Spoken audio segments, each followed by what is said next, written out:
Now, one thing that all great players do is they all come through contact in the very similar manner. Forward shaft lean, releasing the club out in front, hitting it squarely through contact. Those are all common traits that you basically take everybody that's good at golf. They're all going to be doing those very, very similarly. Now, players that struggle at golf are usually doing the exact opposite of that. I'm going to talk about the right and wrong way to come through contact. Q's got the flight scope. We're going to read some of these numbers to you. Let's go ahead and jump in and get started. All right, so let's talk about something that all great players do. And I actually took all major winners from the year 2000. I measured their stats on this, and the average amount in front that they release the club is about 40 degrees. Now, what this means is, and what I'm talking about here, let's talk about what the release is in general. When you're starting your downswing, I have a big angle of lag when my left arm is parallel to the ground. Big sharp angle between my forearms and this club. If I was to grip up on the club, you'll see how the club shaft angle is well outside my forearms. Now from here, I'm starting to release. So as my wrists are releasing this angle, you'll see this club starts to get closer and closer to my forearms. At impact, it's something like this with an iron. And then eventually, it splits those forearms. So all my wrist angles are gone. This is what I would call the release point. So in a good golf swing, just like I was talking about the pros doing, you have lag here, and then you're releasing that all the way through the shot. It's not fully released when you hit the golf ball, and then it fully releases out here.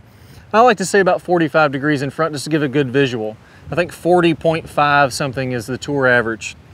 So when I release out in front like this, a lot of good things happen at contact. Number one, I'm gonna have some forward shaft lean. My hands are gonna be in front of this golf ball. The average loft on my 6-iron here is 31 degrees for most. It depends on your set, but most lofts of a 6-iron are going to be around 30 degrees. Tour players are actually leaning this club shaft forward to where it only has 20 degrees. Now, if I fully released, my shaft would be straight up and down, splitting my forearms at contact. That wouldn't be good. I'd have the 30 degrees of normal loft on there. So by releasing in front like that, my hands are going to get in front of the golf ball. I'm going to deliver more energy into the golf ball. When I have the shaft leaning forward, that makes less loft on this club, and more energy is going into the golf ball, getting a higher ball speed and more distance. Let me demonstrate this for you. On this first swing, I'm going to have a good release. I'm going to max out my lag here, and I'm going to release it out in front. The golf ball is going to get in the way, and I'm going to have this nice forward shaft lean. Let's go ahead and try one of those out first. There we go, hit that one perfect. Not gonna hit it much better than that. Q, could you tell me what my dynamic loft is and some of the stats on there? Yeah, so your dynamic loft was 22.3 degrees and your total distance was about 210 yards with a 98-mile-per-hour club head speed. Yeah, so good swing speed, good loft. Tour average is around 20, 21. That was 22, so just a little bit higher. I could even get a little bit more forward shaft lean there. Obviously hitting a 6-iron over 200 yards, hit it pretty daggone solid. Another key there with that is, this is a question I get all the time, wouldn't my club head speed be slower if I'm releasing in front of the golf ball? Don't I want to release everything at the golf ball? Well, the key with this is, the more my club is lagging behind, as that's releasing, it's picking up speed. As it starts to get closer to being fully released, I don't have this big angle whipping through contact anymore or whipping through anymore. So if I was to release at the golf ball, club shaft straight up and down, club splitting my forearms, it would speed up really fast back here, and as it gets closer and closer to splitting the forearms, the acceleration would be less. So it's not accelerating as fast. It would actually start to peak out at its maximum speed back here and then slow down slightly at the golf ball. If I can get that good angle of lag and then be releasing it through contact and it doesn't fully release until up here, I'm getting the peak velocity right at the golf ball, and then I hit the golf ball and it starts to slow down afterwards. So your peak swing speed isn't when the club is fully released.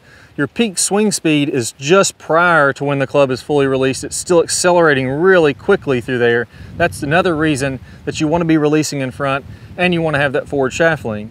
Just to give an example of this, let me do one the wrong way.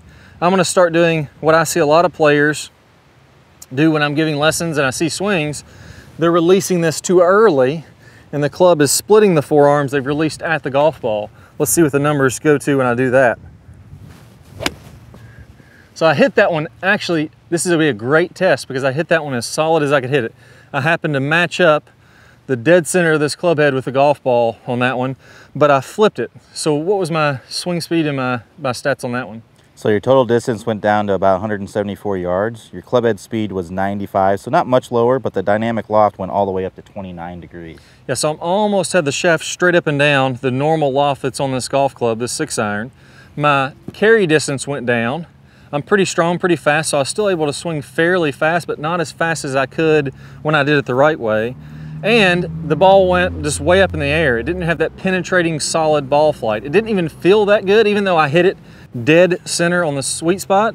The one before felt way better because I'm transferring more energy into the golf ball. So finally, this is all great, Clay. I understand that I should be releasing in front. It's great for swing speed. How the heck do I do this? Let me give you a couple key feelings to make this happen. So number one is the legs. If I start to extend my legs too early, so if I start to do this with my legs, and now I've lost all this angle, I'm gonna have to flip and release early just to be able to reach this golf ball. I'm getting farther from the ball, I have to flip to catch it. So what I want you to feel like is in the transition in your downswing, feel like your legs really bend here. It's not gonna actually happen that way. I'm really exaggerating here, but I want you to feel like there's a chair behind your butt.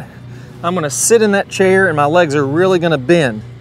The closer I get to the ground, now the more I can lean the shaft forward.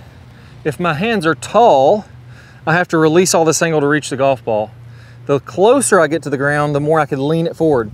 So if I wanted to put my hands all the way on the ground, I could have tons and tons of forward shaft lean. Obviously that's not how we're gonna swing a golf club, but that just illustrates how when this club gets lower, it gets more forward.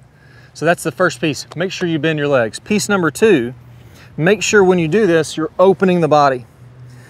A lot of times what will happen is the body will stall out. Imagine this is a fan blade and I have a golf club attached to it. As long as I keep the fan moving, this club is gonna lag behind. I'm gonna have that forward shaft lean. If I stop the fan, all of a sudden the club's gonna fling past it. So my fan's turning and all of a sudden I slam on the brakes, the club's gonna release. That's why you have to keep rotating and keep accelerating through the golf ball, get your body opening up, which allows you to have that forward shaft lean. So on this one, I'm gonna bend the legs, I'm gonna keep the body opening up, and you'll see that I'm able to create a ton of forward shaft lean, hopefully get even a little bit less loft on this, and hit the ball really, really crisp and clean. There we go, that one felt fantastic, and when I'm looking at that ball land, that was pretty hammered for me. It's right up there with some of the best ones that I've hit. I'm guessing that's probably still around kind of low 20s, right around the one before. Yeah, 22.6, very similar to one before. Yeah, so I feel like that's a very solid shot. Anything within a couple of degrees is gonna be perfectly fine. I just don't wanna get it up there by 30 degrees aloft, which would be the shaft straight up and down. So I had a nice 8 degrees of forward shaft lean there.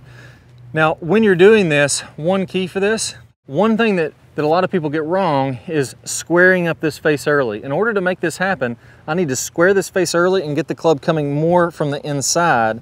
That's what's gonna allow me to, when I now open up and get this forward shaft lean, my face angle is going the direction that I wanna hit. If I have this face up and down or even open here, and I start to open up more, that ball's going a mile to the right. Now, one of my best videos I have on this is the tennis racket drill, and I talk about exactly how to square that face up, exactly how to get from the inside, and make it a whole heck of a lot easier to get this forward shaft lean like we're talking about here. I'm gonna play a preview of that here in just 1 second. To get full access to that video, all you have to do is just go ahead and click the card that pops up somewhere on your screen, or click the link down below in the description if you don't see that card. I can't wait to share with you this tennis racket drill. It's gonna make things so much easier to get you in the right impact position. Good player problems. We're going to talk about shallowing that club shaft out as we're starting down, as we're doing this rotating of the face that we worked on in the last video. As we start this downswing, what you'll see with basically all of the top players is instead of coming kind of over the top and letting the hands come out away from their body, letting the club come out away from their body, again coming down steep into the ball and then having to open up, kind of fillet open the face and add loft to it. The flattening of the shaft should happen as soon as we start down. So as we start this downswing, what we want to have happening here, you can imagine that if I draw a line from the hosel of my club up through my right elbow, that's my swing plane line, my elbow plane. As I go to the top of the swing, I'm going to be slightly above that. And then as I start down, I want my hands to start to shallow out. I want the club to shallow out inside of this elbow plane. And at the same time,